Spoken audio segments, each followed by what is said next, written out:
قرآن کیا کہتا ہے؟ پاکیزہ چیزیں کھاؤ، وَاعْمَلُوا صَالِحًا، عمل کو بھی کیا کرو؟ پاک کرو.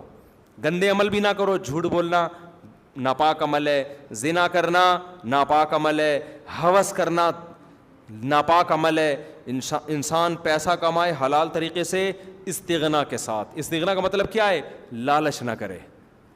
اس کی جیب پہ نظر، اس کی جیب پہ نظر، اس کے جناب بٹوے میں گھسنے کی کوشش کر رہا ہے، اپنا پیسہ چھپا رہا ہے تاکہ لوگ مجھے تعاون کرنا بند نہ کریں. ایک غریب ہے ہمارے جاننے والوں میں، مجھے پتہ ہے بہت غریب ہے. میں نے ایک دن اس کو بلا کے زکوٰۃ دے دی تو وہ نہیں لے رہا تھا. کہہ رہا ہے یار اللہ کا دیا میرے پاس بہت ہے، مجھے کیوں دے رہے ہو زکوٰۃ؟ میں نے زبردستی، مجھے پتا تھا نہیں ہے، سفید پوش ہے اور نوجوان لڑکا، زبردستی میں نے زکوٰۃ پکڑائی اس کو. ضرورت تھی اس کو واقعی. خاندانی ہونے کی دلیل، 2 مہینے بعد آ کے وہ پیسے واپس کیے. کہہ رہے میرے پاس اب پیسوں کا انتظام ہو گیا، یہ آپ واپس لے لیں. میں نے کہا تیرا باپ بھی لے گا بھی ہے، سمجھ رہے ہو نا. میں نے کہا ہمیں خاندانی لوگوں کی کیا ہوتی ہے؟ تلاش ہوتی ہے. لچڑ لوگ معاشرے میں زیادہ نظر آئیں گے. آپ نے ایک پیسے پکڑائے، پھوٹ پھوٹ کے رونا شروع کر دے گا، ہائے ہائے میرے گھر میں تو کچھ تھا ہی نہیں، ہائے ہائے. حالانکہ میں گیا ہوں لوگوں کے گھروں میں، میں نے سروے کیا ہے نا، کسی نے کہا نا کچھ نہیں ہے، پہنچ گئے ہم ان کے گھر، اچھا بھلا کھا پی رہے ہو، منہ میں بھیک کی تمہاری جو ہے نا ایک ذلت. تو یہ کیا ہے؟ رزق تو آپ کو ملے گا. استغنا کے ساتھ رہو گے تو دروازے پھاڑ کے رزق آئے گا. اور اگر بھکاری پن پہ آ گئے نا تو ادھر سے بھی گھسیٹا، ادھر سے بھی ادھر منہ ٹیڑھا کیا، بیوی کے سامنے بھی چھپا رہا ہے، اسے بہت تھوڑا تھوڑا کھلا رہا ہے تاکہ اس کو یہ نہ پتہ چل جائے کہ میرے پاس کیا ہے، پیسے ہیں. اس کو اچھا، ایسے لوگ بھی ہیں، اس کو بھی غربت میں رکھا ہوا. بھائی کھاؤ کھلاؤ یار، کیوں اتنا زیادہ مسلط کیا ہوا ہے؟ لیکن یہ ہوس اس وقت تک ختم نہیں ہوگی جب تک آپ دنیا کو مسافر خانہ نہیں سمجھو گے. آخرت کو ہدف بناؤ گے تو پھر سینہ کشادہ ہو جائے گا. یار چلتا ہے. تو یہ ہوس، یہ کیا ہے؟ یہ بھی گندا اور ناپاک عمل ہے.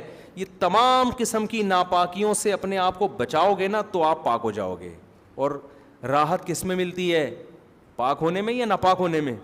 پاک میں راحت. تو صرف جسمانی غسل سے سکون نہیں ملتا، روحانی غسل سے جو سکون ملتا ہے وہ جسمانی غسل سے کئی گنا زیادہ ہے، کئی گنا زیادہ اس میں سکون اللہ نے رکھا ہے. تو نہ جھوٹ بولے انسان، نہ لالچ کرے. آج لالچ بہت، دیکھو لالچ کا مطلب پتہ ہے کیا ہوتا ہے؟ غیر اخلاقی طریقوں سے پیسہ کمانا. غیر اخلاقی طریقے، کسٹمر کے گھر تک پہنچ گئے منت سماجت کرتے کرتے، یہ لے لو، یہ چیز لے لو. مجھے بڑا غصہ آتا ہے ایسے لوگوں پر. آپ نے دیکھا ہوگا ہوٹلوں میں کہ باہر لوگ کھڑے ہوتے ہیں، آپ کہیں جا رہے ہو، گاڑی کے سامنے آگے کھڑے ہو جاتے ہیں، سر پلیز یہاں آئے. یہ غیر اخلاقی طریقہ ہے. آپ نے ہوٹل بنا دیا، ایک بورڈ لگا دیا، یہاں اچھے کھانے دستیاب ہیں، ہمارا دل چاہے گا ہم گھس جائیں گے، نہیں تو چھوڑو یار، باڑ میں جائے تیری ایسی کی تیسی. ایسے بولو، اچھا لگے گا. کھانا ہے کھا، نہیں تو نکل یہاں سے. زکوٰۃ تھوڑی بٹ رہی ہے یہاں پہ. بزنس ہے بھائی، بزنس کے اسٹائل میں ہوگا تو لینا ہے لو، نہیں تو یہاں سے دفع ہو یہاں سے. ایسا ہی ہونا چاہیے نا. دفع نہ کریں، بد اخلاقی نہ کریں. کہ مثال دے رہا ہوں، دل میں یہی ہونا چاہیے بھائی جو میرے اب صدر میں آپ دکانوں میں چلے جاؤ، آپ جا رہے ہوتے ہیں، صوفی صاحب بیٹھیے تو صحیح، کہاں جا رہے ہیں؟ بیٹھے نا، کہاں جا رہے ہیں؟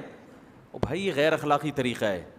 آپ نے شاپ کھول لی، آپ آرام سے بیٹھو، بد اخلاقی نہ کرو کسٹمر کے ساتھ. کوئی آپ کی طرف دیکھتا ہے تو آنکھ مار لو، آ جا بھائی. دیکھ ہی نہیں رہا، اس کے پیچھے جا رہے ہیں. بہن کہاں جا رہی ہیں؟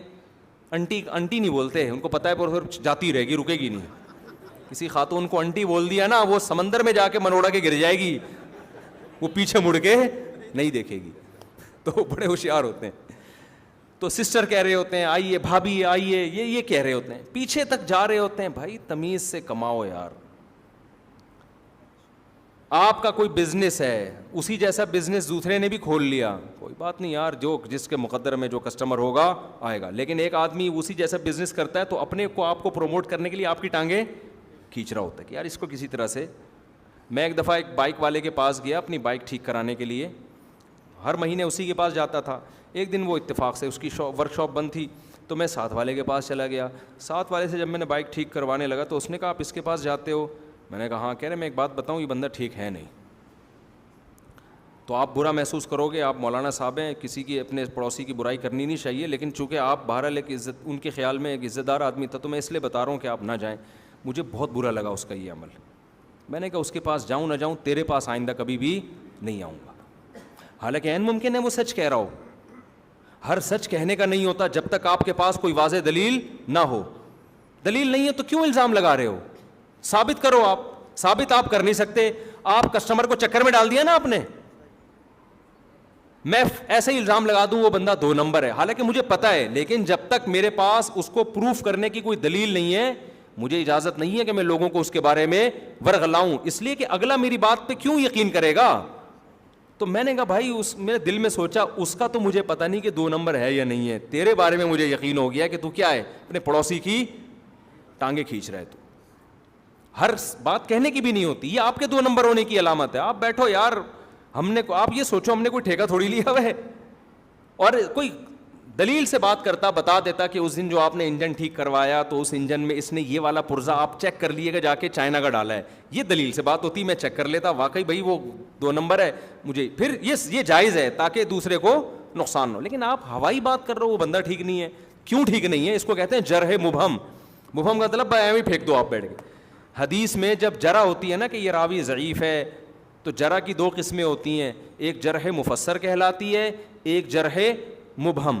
تو تمام محدثین کا اتفاق ہے کہ جرح مبہم کا اعتبار نہیں ہوگا. جیسے کسی بڑے محدث نے کہہ دیا یہ راوی ضعیف ہے, اس سے کہنے سے ضعیف نہیں ہوگا جب تک وہ ڈیفائن نہیں کرتے بھائی کیوں ضعیف ہے, وجہ کیا ہے اس کے ضعیف ہونے کی. تو اس کو کہتے ہیں جرح مفسر. آج انٹرنیٹ پہ جو بہت سارے یوٹیوبرز پڑے ہوئے ہیں نا, جو آپ کو بڑی بڑی تحقیقات حوالوں کے ساتھ پیش کر رہے ہیں, کہتے ہیں فلاں محدث نے اس کو ضعیف کہا, فلاں محدث نے اس راوی کو ضعیف کہا. لوگ بڑے متاثر ہو رہے ہیں, یار اس نے بھی ضعیف کہہ دیا, اس نے بھی, اس کا مطلب حدیث ضعیف ہے, حالانکہ وہ صحیح حدیث ہوتی ہے. اس لیے کہ جو لسنر ہے نا وہ فارغ ہوتا ہے, اس کو حدیث کے اصول معلوم ہی نہیں ہے, وہ صرف حوالہ دیکھ رہا ہوتا ہے کہ دیکھو فلاں حدیث کے راوی کو فلاں محدث نے ضعیف کہا, تو واقعی یہ کیا ہے, ضعیف ہے, لہذا یہ حدیث کیا ہے, ضعیف ہے. حالانکہ آپ کسی علم حدیث کے ماہر سے پوچھیں گے, وہ کہیں گے بھائی یہ اس نے ضعیف کہا, اس کے باوجود یہ حدیث ضعیف نہیں ہے, کیونکہ ضعیف کہہ دینا کافی نہیں ہے, یہ جرح مبہم ہے. تو اب آپ بتاؤ اتنے بڑے محدث جب کسی کو ضعیف کہہ رہے ہوں اور وجہ نہ بیان کر رہے ہوں, تو علماء نے اتنے بڑے محدث کی رائے کا اعتبار نہیں کیا. ایک میکینک جو ورک شاپ میں بیٹھنے والا ہے, وہ جب کہتے میرا پڑوسی آپ کی بائک جو صحیح جو کر رہا ہے یہ گڑبڑ کرتا ہے, یہ 2 نمبر ہے, تو اس کی جرح مبہم کا کہاں سے اعتبار ہوگا؟ سمجھ میں آ رہی ہے بات کہ نہیں آ رہی؟ وہ یہ بس چکر میں ڈال دیا, اب وسوسے آنا شروع ہو گئے, پتہ نہیں آ رہی ہے کیا کر رہا ہوگا میری بائک کے ساتھ. تو خیر, تو یہ غیر, اس کا مقصد کیا تھا یار, یہ میرے پاس آیا کریں, تو کیا ہوا, اس کے پاس تو میں گیا ہی نہیں, ہمیشہ کے لیے میں نے چھوڑ دیا اس کو. تو یہ غیر اخلاقی حرکت ہے, ہوس. تو ان تمام گندگیوں سے اپنے آپ کو, کنجوسی کی گندگی سے انسان پاک کرے, جھوٹ کی گندگی سے, بد نظری کی گندگی سے, اور لالچ کی گندگی سے, اور یہ ساری گندگیوں سے. اور جب انسان اپنے آپ کو پاک کرتا ہے نا, تو اس کو کہتے ہیں کلو من الطیبات, کھاتا بھی پاک ہے اور عمل بھی کیا کرتا ہے, پاک. یہ اسلام کا خلاصہ اللہ نے 2 لفظوں میں بیان کیا, اٹ از کالڈ اسلام. اس کو کیا کہتے ہیں, اسلام. اس پہ جنت بھی ملتی ہے اور جہنم بھی.